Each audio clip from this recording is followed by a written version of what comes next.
उर्दू सफ़ा को सब्सक्राइब कीजिए और आने वाली हर नई वीडियो के लिए घंटी दबाइए।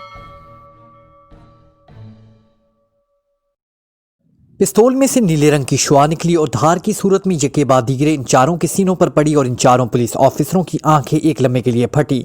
दूसरे लम्हे उनके सर ढलकते चले गए। वो चारों ही बगैर कोई आवाज निकाले खत्म हो चुके थे। मार्टिन ने बड़े इत्मीनान से पिस्तौल वापस जेब में रखी और सफदर ये देखकर हैरान रह गया कि इन चारों पुलिस ऑफिसरान के मुर्दा जिस्मों में हल्के हल्के धमाकों की आवाज़ सुनाई दी। उसके साथ ही उनके मुर्दा जिस्मों में से नीले रंग का धुआं निकलने लगा। धुआं उनके जिस्म के हर मुसाम से निकल रहा था। धुआं लम्हा लम्हा दहीज होता चला जा रहा था और साथ साथ उनके जिस्मों में मौजूद वर्दियां ढीली पड़ती चली जा रही थी। और फिर थोड़ी देर बाद फर्श पर सिर्फ वर्दियां और बूट पड़े हुए थे। पुलिस ऑफिसरान के जिस्म धुएं में तब्दील होकर गायब हो चुके थे और धुआं पर पर्दों की झुरी से बाहर निकल रहा था।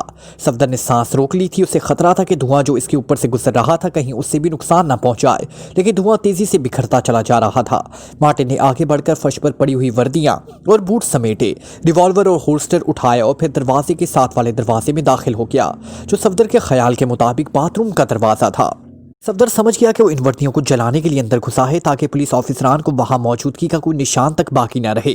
चनाचा अब उसने मार्टिन से बराह रास्त दो हाथ करने का फैसला कर लिया, क्योंकि अब इस बात का तो इल्म हो चुका था कि कार पर बम फेंकने वाला मार्टिन ही था। अभी वो सोच ही रहा था कि खिड़की क्रॉस करके अंदर दाखिल हो, लेकिन उससे पहले कि वो अपने इरादे पर अमल करता बाथरूम का दरवाजा खुला और मार्टिन बाहर निकलता नजर आया। उसके हाथ में एक बैग था, शॉपिंग बैग किसी अंदाज का।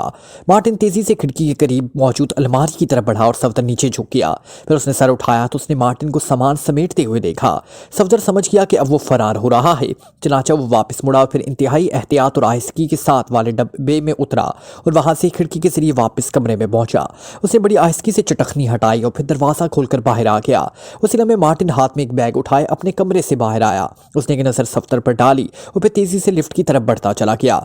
सफदर भी रुके बगैर उसके साथ चलता हुआ लिफ्ट में पहुंच गया। लिफ्ट में दोनों इकट्ठे ही थे, लेकिन एक दूसरे से बिल्कुल अजनबी। मार्टिन का चेहरा कतई पुरसकून था, जैसे चार पुलिस ऑफिसरान को कत्ल करने की बजाय उसने चार मक्खियां मार डाली हों। लिफ्ट ने चंद लम्हों में उन्हें हॉल में पहुंचा दिया। फिर मार्टिन तो काउंटर की तरफ बढ़ता चला गया, बल्कि सफदर तेज तेज कदम उठाता मेन गेट की तरफ बढ़ा। वो मार्टिन से पहले बाहर पहुंचकर उसके ताकुब के लिए किसी टैक्सी का बंदोबस्त करना चाहता था। कंपाउंड गेट से बाहर निकलते ही सफदर की नजरें सड़क के बाहर एक गली पर पड़ी, जहां एक दरवाजे के सामने एक हैवी मोटरसाइकिल खड़ा हुआ था। सफदर ने सर हिलाया और फिर तेजी से सड़क क्रॉस करके वो इस गली की तरफ बढ़ता चला गया। वो इस मोटरसाइकिल को इस्तेमाल करने का फैसला कर चुका था, क्योंकि इस तरह उसे ताकुब करने में आसानी रहती। सफदर मोटरसाइकिल के सामने एक लम्हे के लिए रुका। फिर उसने जेब से चाबियों का एक गुच्छा निकाला। इसमें मास्टर की मौजूद थी। उसने इधर उधर देखा और दूसरे लम्हे मास्टर की तेजी से मोटरसाइकिल के हैंडल के ताले में घुसकर तेजी से घूम गई। साथ ही खटक की बुलंद सी हल्की सी आवाज उभरी और लॉक खुलता चला गया।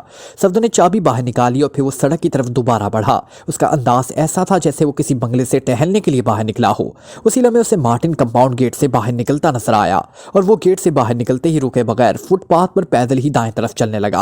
अब सफदर उलझन में फंस गया कि क्या वो पैदल ही कहीं जाने का इरादा रखता है। फिलहाल वक्ती तौर पर कैफे से दूर निकल जाना चाहता था, लेकिन थोड़ी ही दूर आगे एक बस स्टॉप पर उसके रुकते ही सफदर ने एक तवील सांस लिया। वो बस के जरिए सफर करना चाहता था, क्योंकि वो बस स्टॉप पर मौजूद तवील कितार की आखिर में खड़ा था। सफदर को अंदाजा हो गया कि एक दो बसों में उसके सवार होने का कोई इम्कान नहीं, क्योंकि कितार खासी तवील थी। अब सफदर के लिए दो सूरतें थी कि वो उसके साथ ही बस में सवार हो जाता या फिर मोटरसाइकिल के जरिए बस का ताकुब करता। फिर उसने मोटरसाइकिल के जरिए ही ताकुब करने का फैसला किया, क्योंकि हो सकता था कि वो बस से किसी भी स्टॉप पर उतरकर टैक्सी ले लेता और सफदर हाथ मलता रह जाता। दूसरी बात यह भी थी कि वो उसे अपने साथ बस में देखकर चौंक भी सकता था। सफदर तेजी से वापस मुड़ा और फिर उस गली की तरफ बढ़ने लगा जिसमें मोटरसाइकिल खड़ी थी। मोटरसाइकिल वहां मौजूद थी। सफदर ने हाथ में पकड़ी हुई मास्टर की उसके स्विच में डालकर घुमाई तो न्यूट्रल लाइट जल उठी और दूसरे लम्हे सफदर उछलकर इस पर बैठा और फिर खुद कार स्टार्ट बटन दबाते ही मोटरसाइकिल का नफीस इंजन जाग उठा। सफदर ने गियर लगाकर एक्सीलेटर घुमाया तो मोटरसाइकिल एक झटका खाकर आगे बढ़ी और दूसरे लम्हे वो सड़क पर आकर तेजी से ट्रैफिक में शामिल हो गई। उसने सिर्फ एक लम्हे के लिए मुड़कर गली की तरफ देखा, लेकिन वहां खामोशी थी। उसका मतलब था कि मोटरसाइकिल का मालिक अभी तक इसकी चोरी से वाकिफ ना हो सका था। अब सफदर मुतमईन हो गया। उसने बस स्टॉप से थोड़ा आगे बढ़कर मोटरसाइकिल रोक दी। मार्टिन अभी तक कितार में खड़ा था, लेकिन अब कितार खासी सुकड़ चुकी थी और फिर चंद लम्हों बाद एक बस स्टॉप पर आकर रुकी और मार्टिन बस में सवार हो गया। जब बस आगे बढ़ी कि सफदर को کراس کر گئی تب صفدر اس کے پیچھے چلنے لگا۔ وہ ہر سٹاپ پر رفتار آہستہ کر کے موٹر سائیکل کو کسی نہ کسی سائیڈ میں روک لیتا اور پھر بس سے اترنے والے کو چیک کرتا۔ چوتھے سٹاپ پر مارٹن بس سے اترا اور پھر پیدل ہی آگے بڑھتا چلا گیا۔ تھوڑی دور آگے جانے کے بعد اس نے ایک ٹیکسی انگیج کر لی اور پھر صفدر کافی فاصلہ رکھ کر ٹیکسی کا تعاقب کرنے لگا۔ مختلف سڑکوں سے گزرنے کے بعد ٹیکسی اینگلن روڈ پر پہنچ کر ایک چوک پر رک گئی اور مارٹن نیچے اتر آیا۔ اس کے ہاتھ میں بدستور بیگ موجود تھا۔ صفدر نے کافی دور ہی ایک درخت کی آڑ میں موٹر سائیکل روک دی۔ جب ٹیکسی آگے بڑھ گئی تو مارٹن سڑک کراس کر کے آگے بڑھ گیا۔ تھوڑی ہی دیر بعد وہ سبز رنگ کی ایک چھوٹی سی کوٹھی کے گیٹ میں پہنچ گیا اور پھر پھاٹک کھل گیا۔ صفدر نے اطمینان کی ایک طویل سانس لی۔ ایک بار تو اس نے سوچا کہ کوٹھی کے اندر داخل ہو کر مارٹن سے کچھ معلومات حاصل کرے، لیکن پھر اس نے سوچا کہ جولیا کو اطلاع کر دی جائے۔ ہو سکتا ہے اسے اس بارے میں کچھ معلومات حاصل ہو چکی ہوں، یا کم از کم وہ ہسپتال میں عمران اور اس کے ساتھیوں کے بارے میں معلومات تو حاصل کر سکتا ہے۔ چنانچہ اس نے موٹر سائیکل کو وہیں درخت کی آڑ میں سٹینڈ کیا اور اس کا انجن بند کرنے کے وہ چوک کی طرف بڑھنے لگا جہاں ایک پبلک فون بوتھ موجود تھا۔ مارٹن نے کوٹھی میں داخل ہوتے ہی سیدھا تہہ خانے کی سیڑھیوں کا رخ کیا اور پھر سیڑھیاں اترتا چلا گیا۔ تہہ خانے میں ایک دیوار کے ساتھ چھوٹی سی مشین نصب تھی جس پر مختلف رنگوں کے بلب موجود تھے۔ درمیان میں ایک سکرین تھی۔ مارٹن نے اپنا بیگ ایک طرف رکھا اور پھر مشین کے سامنے بیٹھ کر اسے آن کرنے کے لیے ہاتھ بڑھایا ہی تھا کہ بیگ میں سے تیز سیٹی کی آواز بلند ہوئی اور مارٹن نے مشین کے سوئچ کی طرف بڑھتا ہوا ہاتھ روک لیا۔ اس نے تیزی سے بیگ اٹھا کر اسے کھولا اور پھر اس میں سے وہ کیسٹ ریکارڈر نکال لیا جو دراصل ایک جدید ترین ٹرانسمیٹر تھا۔ اس نے ٹرانسمیٹر آن کیا۔ ہیلو سٹار کالنگ بلیک سن، اوور۔ ٹرانسمیٹر آن ہوتے ہی دوسری طرف سے سٹار کی آواز سنائی دی۔ یس بلیک سن سپیکنگ، تم کہاں رہ گئے تھے؟ اتنی دیر بعد کال کیا، اوور۔ مارٹن نے حلق کے بل چیختے ہوئے کہا۔ سوری باس، واقعات ہی ایسے پیش آ گئے تھے، اوور۔ سٹار نے سہمے ہوئے لہجے میں جواب دیا۔ کیا واقعات پیش آ گئے؟ تفصیل سے بتاؤ، اوور۔ مارٹن نے چونکتے ہوئے پوچھا۔ باس، اسکائی اور مون نے اس اطالوی اور حبشیوں کے کمرے پر حملہ کرنے کے لیے اس کے عقبی دروازے کا شیشہ توڑا ہی تھا کہ دو افراد ان پر چڑھ دوڑے اور پھر وہاں خوفناک جنگ ہوئی۔ مون چوتھی منزل سے گر کر دم توڑ گیا جبکہ اسکائی فرار ہونے میں کامیاب ہو گیا، مگر اس کی کار کا ایکسیڈنٹ ہو گیا اور اس کی لاش کئی ٹکڑوں میں تقسیم ہو گئی، اوور۔ سٹار نے رپورٹ دیتے ہوئے کہا اور مارٹن یوں حیرت سے بت بنا سن رہا تھا جیسے کسی سنسنی خیز ڈرامے کی کہانی سن رہا ہو۔ اسے یقین نہ آ رہا تھا کہ اس کے گروپ کے ساتھ ایسا بھی ہو سکتا ہے۔ اسکائی اور مون تو لڑائی بڑھائی کے فن میں طاق تھے، اور تم کہاں تھے، اوور۔ چند لمحوں بعد مارٹن نے دانت پیستے ہوئے کہا۔ آپ نے مجھے صرف نگرانی کا حکم دیا تھا، اس لیے میں نے کوئی مداخلت نہ کی اور میرا وہاں مداخلت کرنے کا جواز بھی نہ تھا، ورنہ میں بھی دھل لیا چاہتا۔ وہاں پولیس موجود تھی۔ اسکائی اور مون نے بغیر کچھ دیکھے بھالے حملہ کر دیا، اندھا حملہ۔ جب اسکائی فرار ہوا تو میں اس کے پیچھے گیا، لیکن وہ اتنی بے تحاشا تیز رفتار سے کار چلا رہا تھا جیسے وہ پاگل ہو گیا ہو، اور پھر میری نظروں کے سامنے اس کا ایکسیڈنٹ ہو گیا۔ جب میں نے اس کی لاش دیکھی تو میں نے آپ سے ہدایت لیے بغیر ان کا مشن مکمل کرنے کا فیصلہ کر لیا تاکہ مشن بھی مکمل ہو جائے اور ان دونوں کو موت کا انتقام بھی لیا جا سکے۔ چنانچہ میں واپس پلٹا اور پھر ہسپتال پہنچا، لیکن ابھی میں ٹیکسی سٹینڈ کے پاس پہنچا تھا کہ ہمارا اصل شکار یعنی اس اطالوی کو ایک بڑا سا اوور کوٹ پہنے ایک ٹیکسی میں بیٹھتے ہوئے میں نے دیکھا۔ چونکہ آپ نے بتایا تھا کہ ہمارا اصل شکار وہی اطالوی ہے، اس لیے میں نے اس کی ٹیکسی کا تعاقب کیا۔ وہ ٹیکسی میں بیٹھ کر اینگلن روڈ پہنچا اور ایک کیفے کے سامنے اتر گیا۔ ٹیکسی کے چلے جانے کے بعد وہ پیدل چلتا ہوا یہاں کی ایک کوٹھی میں داخل ہوا۔ یہ کوٹھی کسی ڈاکٹر وکسی کی ہے، وہ اب تک کوٹھی کے اندر ہے، اوور۔ سٹار نے جواب دیا اور مارٹن رپورٹ کا آخری حصہ سن کر بے اختیار اچھل پڑا۔ کیا کہہ رہے ہو؟ ڈاکٹر وکسی کی کوٹھی میں؟ اوور، مارٹن نے زور سے کہتے ہوئے کہا۔ یس سر، میں نے خود اسے آنکھوں سے اندر داخل ہوتے ہوئے دیکھا ہے، وہ اس کوٹھی کی نگرانی میں کر رہا ہوں، اوور۔ سٹار نے جواب دیا۔ تم اس وقت کوٹھی کے کتنے فاصلے پر ہو، اوور؟ مارٹن نے پوچھا۔ میں کیفے کے پاس ایک پبلک فون بوتھ میں کھڑا ہوں، بظاہر میں نے ریسیور اٹھا رکھا ہے لیکن واش ٹرانسمیٹر پر آپ سے بات کر رہا ہوں، یہاں سے وہ کوٹھی صاف نظر آ رہی ہے، اوور۔ سٹار نے جواب دیا۔ اسے کوٹھی میں کتنی دیر ہوئی ہے، اوور؟ مارٹن نے خیال کے آتے ہوئے کہا۔ 10 منٹ ہو گئے ہیں جناب، بہت خالی نہ تھا اس لیے میں انتظار کرتا رہا۔ اس کے علاوہ چونکہ یہ سڑک خاصی پرہجوم ہے اس لیے ہو سکتا ہے کہ مجھے مشکوک سمجھ لیا جاتا، اوور۔ سٹار نے جواب دیا۔ اوکے، تم نے بے حد قیمتی معلومات پہنچائی ہیں، تمہاری ڈیوٹی اب صرف اتنی ہے کہ اس کوٹھی کی نگرانی کرو۔ اگر وہ اطالوی اس کوٹھی سے نکلے تو اس کی نگرانی کرنا، اسے کسی حالت میں بھی ہاتھ سے نہ نکلنے دینا۔ اور سنو، میں بھی اس وقت ڈاکٹر وکسی کی کوٹھی کے بالمقابل سبز رنگ کی کوٹھی میں موجود ہوں۔ کیفے میں نے چھوڑ دیا ہے، نگرانی اس وقت تک جاری رہے گی جب تک میں تمہیں مزید ہدایات نہ دوں، اوور۔ مارٹن نے کہا۔ یس سر، مگر سبز کوٹھی میں آپ کب پہنچے؟ میں نے تو آپ کو چیک نہیں کیا، اوور۔ سٹار نے حیرت بھرے لہجے میں کہا۔ میں بھی چند لمحے پہلے ہی پہنچا ہوں اور چوک سے اتر کر پیدل ہی آیا ہوں، اوور۔ مارٹن نے جواب دیا۔ ओह, शायद इस वक्त मैं नज़दीकी कैफ़े के बाथरूम में था, मैं मजबूर हो गया था। ओवर, स्टार ने जवाब दिया। ठीक है, तुम निगरानी करो, मैं जल्दी तुम्हें कॉल कर दूंगा। ओवर एंड ऑल, मार्टिन ने कहा और उसने ट्रांसमीटर ऑफ कर दिया। ट्रांसमीटर ऑफ करते ही वो उठ खड़ा हो गया और उसने मशीन ऑन करने का इरादा बदल दिया। मशीन के जरिए वो वॉकर की शिकायत चीफ बॉस से करना चाहता था, लेकिन अब मसला ज़्यादा संजीदा हो गया था। उसके 2 बेहतरीन कारकुन मारे जा चुके थे और अब वो अतालवी, जो यकीनन अली इमरान था, सामने वाली कोठी में मौजूद था। अब उसने फैसला किया था कि इस कोठी का अंदरूनी महल्ले वकूअ चेक करके खुद इस कोठी में दाखिल हो और इमरान को अपने हाथों से मौत के घाट उतार दे। इसके बाद चीफ बॉस से बातचीत करता रहेगा। चनाचा उसने एक अलमारी से ताकतवर दूरबीन निकाली और फिर तहखाने की सीढ़ियां चढ़ता हुआ इमारत की पहली मंजिल पर पहुंच गया और फिर बरामदे में से ऊपर जाने वाली सीढ़ियां चढ़ता हुआ वो सामने वाली बालकनी के पीछे मौजूद कमरे में आ गया। उसने खिड़की खोली, यहाँ से डॉक्टर विक्सी की कोठी का अंदरूनी मंजर साफ नजर आ रहा था। उसने दूरबीन आंखों से लगाई और वो डॉक्टर विक्सी की कोठी अंदरूनी सूरत हाल का मुआयना करने लगा। डॉक्टर विक्सी की कोठी खासी वसी और अरीज थी। वो फिर उसे बरामदे में 2 मुसल्लह अफराद खड़े नजर आ गए और मार्टिन के चेहरे पर सिलवटें पड़ने लगी।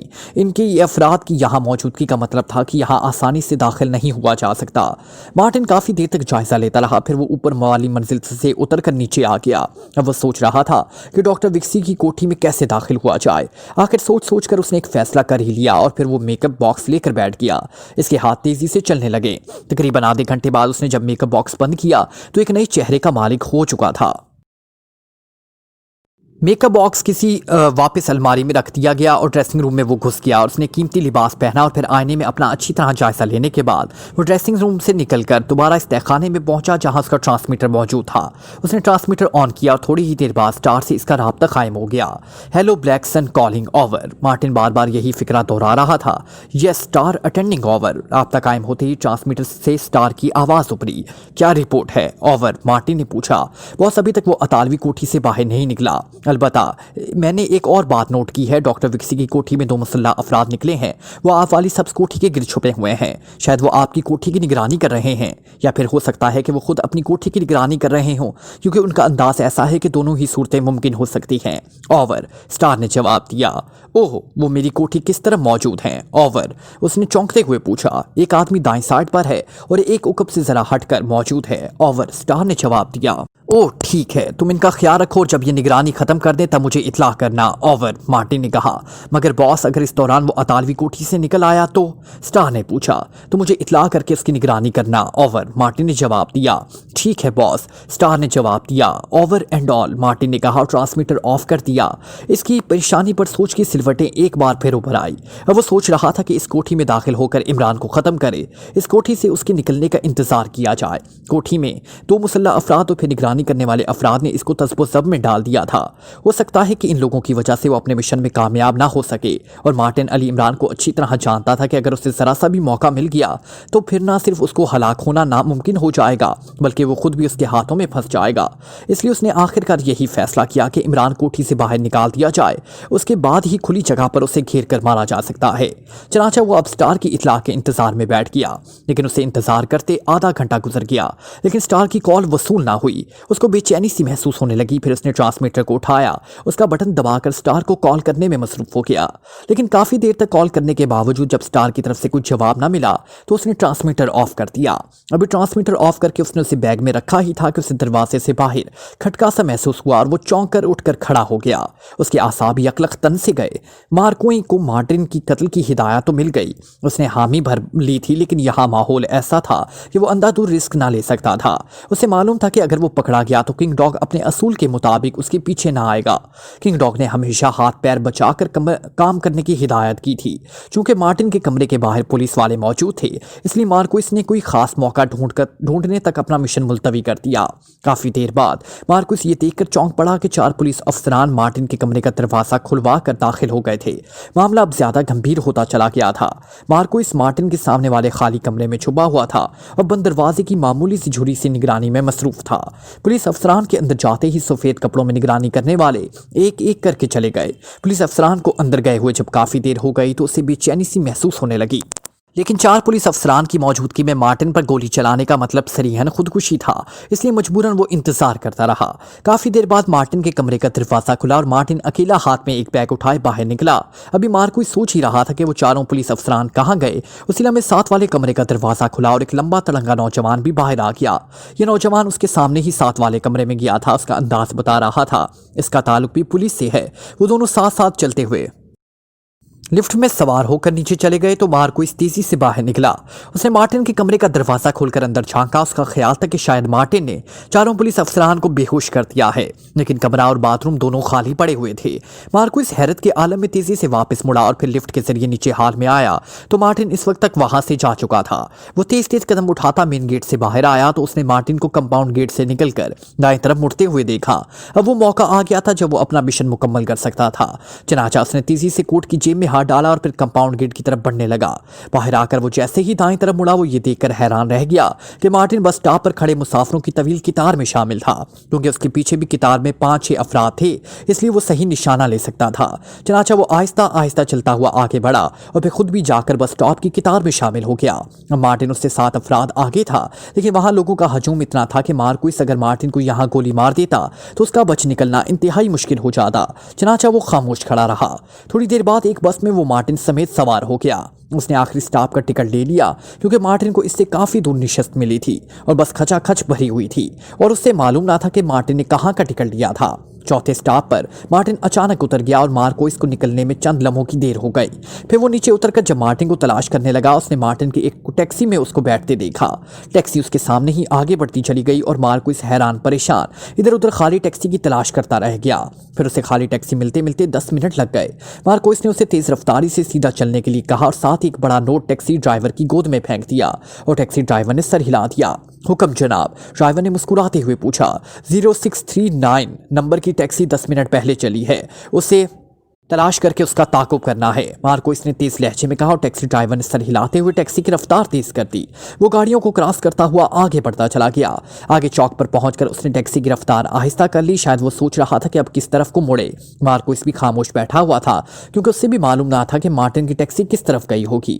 आपका आदमी किसी रिहायशी कॉलोनी की तरफ गया होगा या तिजारती इलाके की तरफ, ड्राइवर ने कहा। मेरा ख्याल है कि रिहायशी कॉलोनी की तरफ गया होगा, मार्को ने चंद लम्हे सोचते हुए कहा और ड्राइवर ने सर हिलाते हुए टैक्सी दाएं तरफ मोड़ ली और फिर उसी तरह वो मुख्तलिफ चौकों से टैक्सी मोड़ता चला गया, लेकिन मार्टिन की टैक्सी कहीं भी नजर न आई। जब वो एंगलन रोड पर पहुंचे तो अचानक वही टैक्सी उन्हें वापस आती दिखाई दी। वो खाली थी। ड्राइवर ने हाथ बाहर निकालकर उससे रोका। मुसाफिर कहाँ उतारा है दोस्त, टैक्सी ड्राइवर ने आंख मारते हुए पूछा। पहले चौक पर, इस ड्राइवर ने मुस्कुराते हुए जवाब दिया और टैक्सी ड्राइवर ने सर हिलाते हुए टैक्सी आगे बढ़ा दी। आपका आदमी चौक पर उतरा है जनाब, ड्राइवर ने चौक के करीब कार रोकते हुए कहा। ठीक है, मैं समझ गया, थैंक यू, मार्क्यूस ने जवाब दिया और फिर वो दरवाजा खोलकर नीचे उतरा। वो अब इधर उधर देख रहा था। ट्रैफिक इस रोड पर खासी थी। फुटपाथों पर बहुत से अफराद पैदल भी चल रहे थे, लेकिन मार्टिन उसे कहीं भी नजर न आ रहा था। वो खामोशी से आगे बढ़ता चला गया। उसे यकीन था कि यहीं कहीं करीब ही किसी कोठी में घुसा होगा, लेकिन किस कोठी में, यही बात उसे मालूम ना थी। अब जाहिर है वो हर कोठी में घुसकर तो मार्टिन की तलाश ना कर सकता था और इधर उधर देखता हुआ आगे बढ़ता चला गया। पूरी एंगलन रोड घूमने के बाद वो वापस मुड़ा तो अचानक एक कोठी की बालकनी से उसे चमक सी महसूस हुई। वो एक दरख्त की आड़ में होकर इस जगह को गौर से देखने लगा। चमक कई बार उसे दिखाई दी। अब वो चमक को चेक कर रहा था। ये दूरबीन के शीशे की चमक थी और सब्ज रंग की एक छोटी सी कोठी की बालकनी के पीछे खिड़की में से दिखाई दे रही थी। इस कोठी में से कोई दूरबीन से चिपक कर खड़ा था। वो खामोश खड़ा रहा। चंद लम्हों बाद चमक खत्म हो गई, उसके साथ ही खिड़की बंद हो गई। मार्का इसको किसी की शक्ल नजर ना आई। अभी वो खड़ा सोच रहा था कि अब मार्टिन को कहाँ ढूंढे कि थोड़ी देर बाद उसने सब्ज रंग की कोठी के सामने वाली कोठी का फाटक खुलते देखा। उसमें से 2 अफराद तेजी से बाहर निकले और सब्ज रंग की कोठी की साइड में आकर मखसूस जगहों पर छुप गए। इनका अंदाज बता रहा था कि वो इस कोठी की निगरानी कर रहे हैं। मार्को इसमें खामोश खड़ा था। वो काफी देर तक सोचता रहा कि वॉकर को अपनी नाकामी की रिपोर्ट देकर यहाँ से निकल जाए, लेकिन वो जानता था कि वॉकर ने नाकामी की रिपोर्ट सुनते ही उसे पहली फुर्सत में गोली मार देनी है। ये भी उनके ग्रुप का असूल था। अचानक उसे ख्याल आया क्यों ना इस सब्ज रंग की कोठी में घुसकर किसी शख्स को खत्म कर दे और फिर वॉकर को रिपोर्ट दे कि उसने मार्टिन को खत्म कर दिया है। लेकिन हो सकता है कि मार्टिन का राब्ता अदा कर वॉकर के साथ हो और इस तरह वो फंस जाए। भाई साहब, आप यहाँ क्यों खड़े हैं? अचानक उसे एक आवाज़ सुनाई दी और वो चौंक कर मुड़ा तो एक दरबान टाइप का शख्स उसके करीब खड़ा उसे बड़े मशकूक अंदाज में देख रहा था। वो शायद बिजली की पिछली कोठी का दरबान था। मेरा एक दोस्त यहाँ आया है, मुझे इस कोठी का नंबर नहीं मालूम, उसे तलाश कर रहा हूँ, मार्कोस ने नरम लहजे में जवाब देते हुए कहा। कब आया है? क्या नाम है उसका? दरबान ने पूछा। इसका नाम गवर्नर है, अभी 15 मिनट पहले यहाँ पहुंचा है। उसके हाथ में बैग था और उसने कश्मीशी रंग का सूट पहना हुआ था। मार्कोस ने मार्टिन का नाम तो गलत बताया था, अलबत्ता इसने मार्टिन को पहना हुआ लिबास जरूर बताया था। और वो साहब तो उसके सामने वाली खाली कोठी में गए हैं, मैंने उन्हें जाते हुए देखा है, दरबान ने चौंकते हुए कहा। अच्छा, बहुत बहुत शुक्रिया। मार्कोस इस इत्फाक पर हैरान रह गया कि जब क्लू मिलने पर आता है तो किस तरह मिल जाता है। हाँ, मैं कोठी के बाहर पहरा दे रहा था, मैंने उन्हें खुद अंदर जाते देखा है। बड़ा खूबसूरत सा आदमी है आपका दोस्त, दरबान ने कहा। और मार्कोस को यकीन आ गया कि दरबान ने ठीक हुलिया बताया है। शुक्रिया शुक्रिया, आपने मेरी उलझन दूर कर दी, मार्कोस ने कहा। फिर तेजी से सब्ज रंग की कोठी की तरफ बढ़ता चला गया। दरबान सर हिलाता हुआ वापस मुड़ गया। वो पिछली कोठी की तरफ जा रहा था। मार्कोस आगे बढ़ता हुआ अचानक साइड की गली में घुस गया, क्योंकि उससे मालूम था कि सब्ज कोठी की निगरानी हो रही है, इसलिए बराह रास्त अंदर जाने से वो चेक हो जाएगा। चनाचा उसने साइड की कोठी से अंदर दाखिल होने का फैसला कर लिया। साइड रोड से गुजरकर वो सब्ज कोठी के उकम में बनी हुई कोठी के गेट पर पहुंचा और दूसरे लम्हे उसके चेहरे पर मुस्कुराहट दौड़ने लगी, क्योंकि उकबी कोठी के गेट पर बड़ा सा ताला साफ दिखाई दे रहा था। साफ जाहिर था कि कोठी खाली पड़ी है। अब मार्कोस के रास्ते में कोई रुकावट बाकी न रही थी। उसने इधर उधर देखा, दूसरे लम्हे वो कोठी की छोटी सी दीवार को आसानी से फांद गया। कोठी वाकई ही खाली पड़ी हुई थी। वो कोठी की साइड से होता हुआ उकबी दीवार तक पहुंचा। इस तरफ सब्ज कोठी की उकबी दीवार थी। मार्कोस में चंद लम्हे खामोश खड़ा दूसरी तरफ से होने वाली किसी आहट का जायजा लेता रहा, लेकिन सब्ज कोठी में भी खामोशी थी। चनाचा उसने एक बार फिर छलांग लगाई और दूसरे लम्हे वो कोठी की उकबी दीवार पर चढ़ गया। अंदर खामोशी तारी थी। वो आहिस्ता से अंदर को गया और फिर दबे कदमों चलता हुआ वो आगे बढ़ता चला गया। इमारत के अंदर पहुंचकर उसने तमाम कमरे चेक कर डाले, मगर वहां कोई शख्स मौजूद ना था। अब तो वो बेहद हैरान हुआ। वो सोच रहा था कि आखिर मार्टिन कहाँ गया, और अचानक उसे एक दरवाजे की झुरी में रोशनी सी नजर आई और वो ठटक गया। उसने आहिस्ता से दरवाजा खोला तो नीचे सीढ़ियां जा रही थी। सीढ़ियों पर रोशनी थी और सीढ़ियों के इख्तिताम पर एक और दरवाजा नजर आ रहा था, जो यकीनन किसी तहखाने का दरवाजा था। मार्कोस ने जेब से रिवॉल्वर निकाला और फिर इंतहाई आहिस्तगी से चलता हुआ सीढ़ियां उतरता गया। आखिरी सीढ़ी पर पहुंचकर अचानक उसका पैर फिसला और उसने अपने आप को संभालने के लिए दीवार का सहारा लिया तो हाथ में पकड़ा हुआ रिवॉल्वर दीवार से टकरा गया। खटका सा हुआ, लेकिन मार्कोस गिरने से बच गया। वो चंद लम्हे खामोश खड़ा रहा, लेकिन जब बंद दरवाजे की दूसरी तरफ कोई अमल ना हुआ तो उसने आहिस्तगी से दरवाजे को धकेला तो दरवाजा खुलता चला गया। इसने एक तरफ होकर अंदर झांका। उसे कमरे के अंदर दीवार के साथ एक मशीन नस्ब दिखाई दी और इस मशीन को देखते ही वो चौंक पड़ा, क्योंकि वो इस मशीन को अच्छी तरह पहचानता था। ये पावरलैंड के हेडक्वार्टर से राब्ते की खसूसी मशीन थी और मार्कोस किंग डॉग के दफ्तर के नीचे बने हुए खुफिया कमरे में इस मशीन को अच्छी तरह देख चुका था। मशीन को देखते ही उसका जहन घूम गया, तो इसका मतलब है कि मार्टिन पावरलैंड का शहरी है। उसने बेइख्तियार बड़बड़ाते हुए कहा, मार्टिन सुनो, अगर तुम अंदर मौजूद हो तो मेरी बात सुनो। मैं भी पावरलैंड का आदमी हूँ, किंग डॉग का आदमी। मुझे शायद गलती से तुम्हें कत्ल करने का मिशन सौंपा गया है। अगर तुम वाकई पावरलैंड के आदमी हो तो मैं तुम्हें कत्ल नहीं कर सकता, क्योंकि पावरलैंड के हर आदमी की हिफाजत हम सबका फर्ज है। मार्कोस ने ऊंची आवाज में कहा, तुम कौन हो और किसने तुम्हें भेजा है? अंदर से एक करख्त आवाज सुनाई थी। मेरा नाम मार्कोस है, मुझे किंग डॉग के नंबर 2 वॉकर ने तुम्हारे कत्ल का हुक्म दिया था।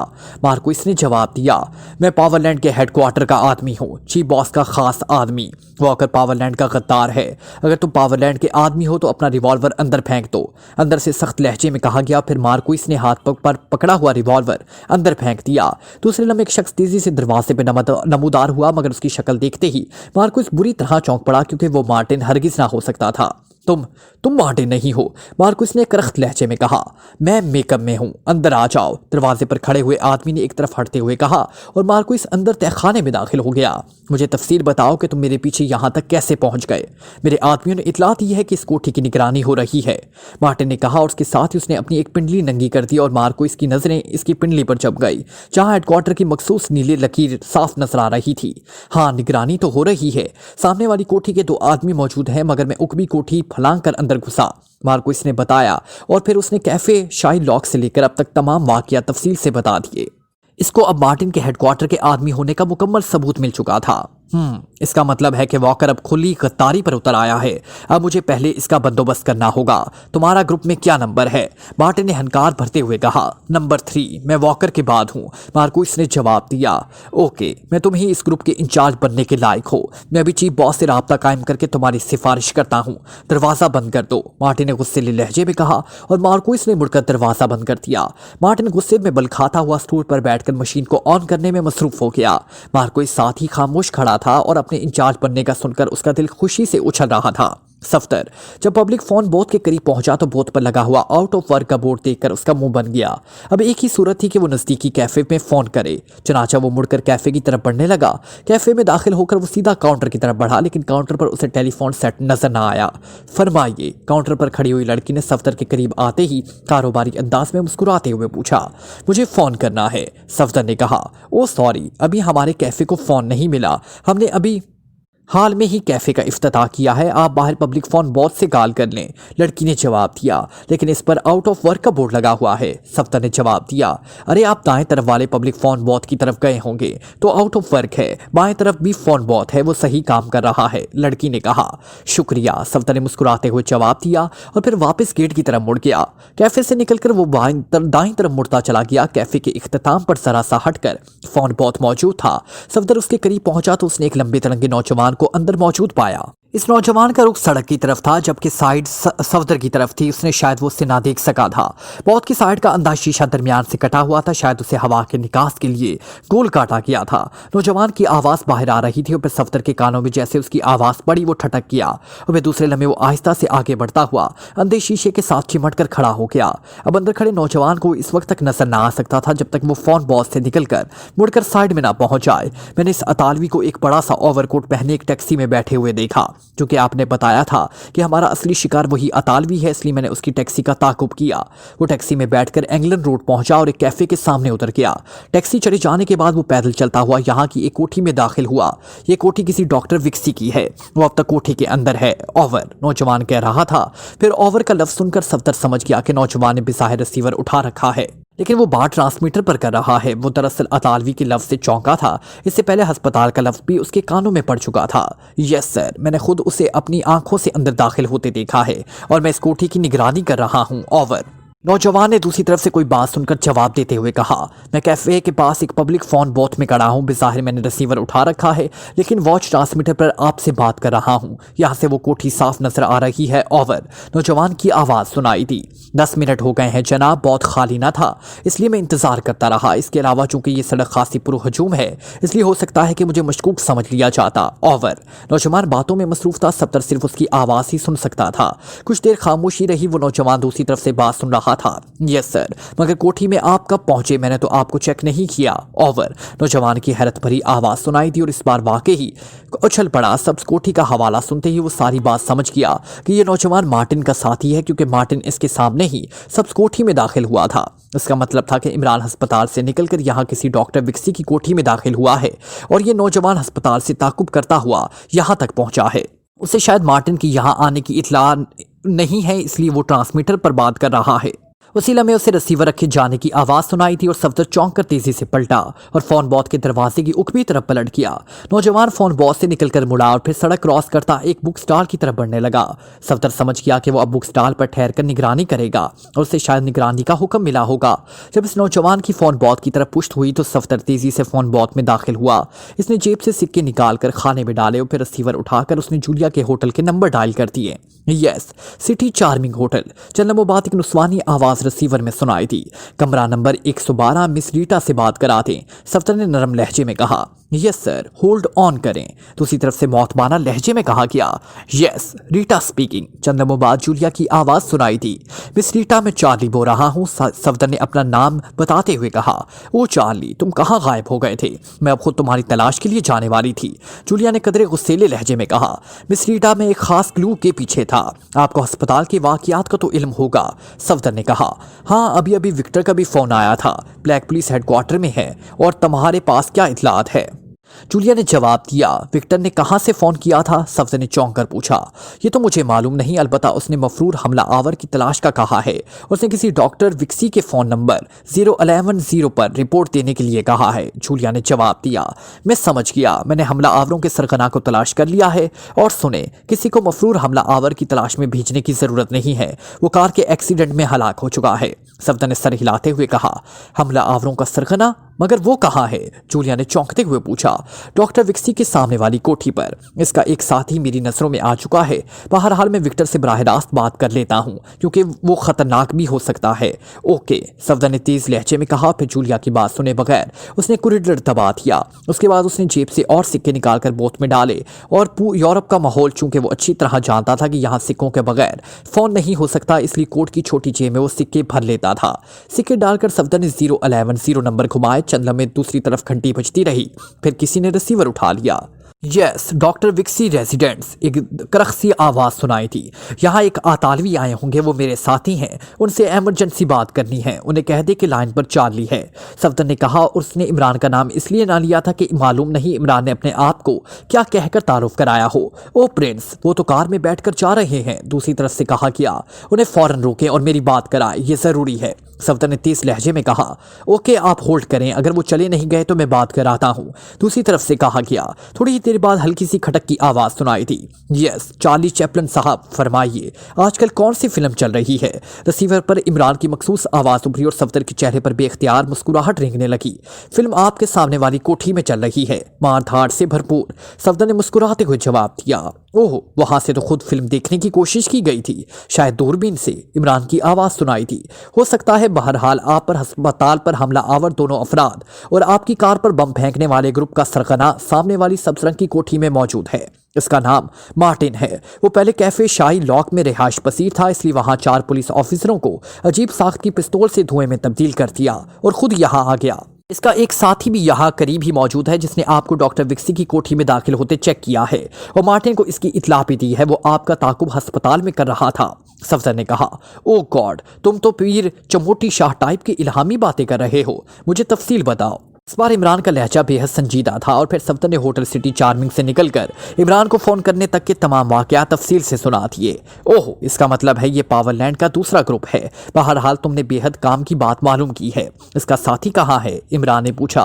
वो सामने एक बुक स्टॉल पर खड़ा शायद आपकी कोठी की निगरानी कर रहा है। सफदर ने जवाब दिया। इसका पूरा हुलिया और लिबास के मुतल्लिक बताओ, इमरान ने पूछा और सफदर ने इस नौजवान का हुलिया और लिबास की तफसीलात बता दी।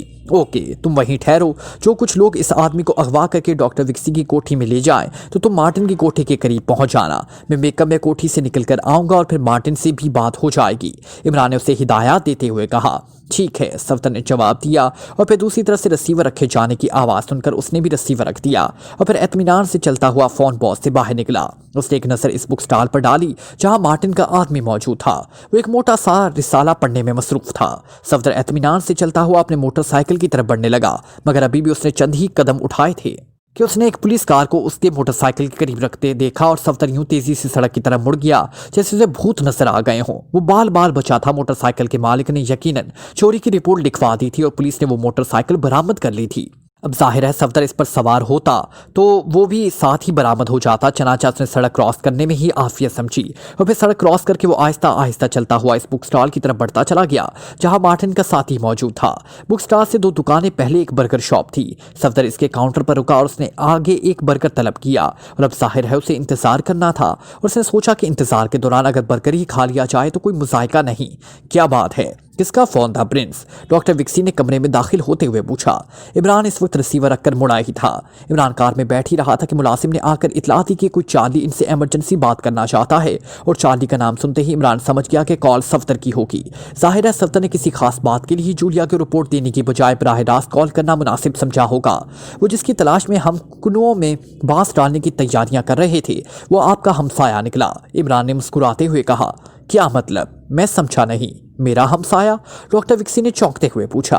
हाँ, मुझ पर हमला करने वाले ग्रुप का सरगना, दूसरे लफ्जों में पावरलैंड का आदमी सामने वाली सब्ज की कोठी में मौजूद है।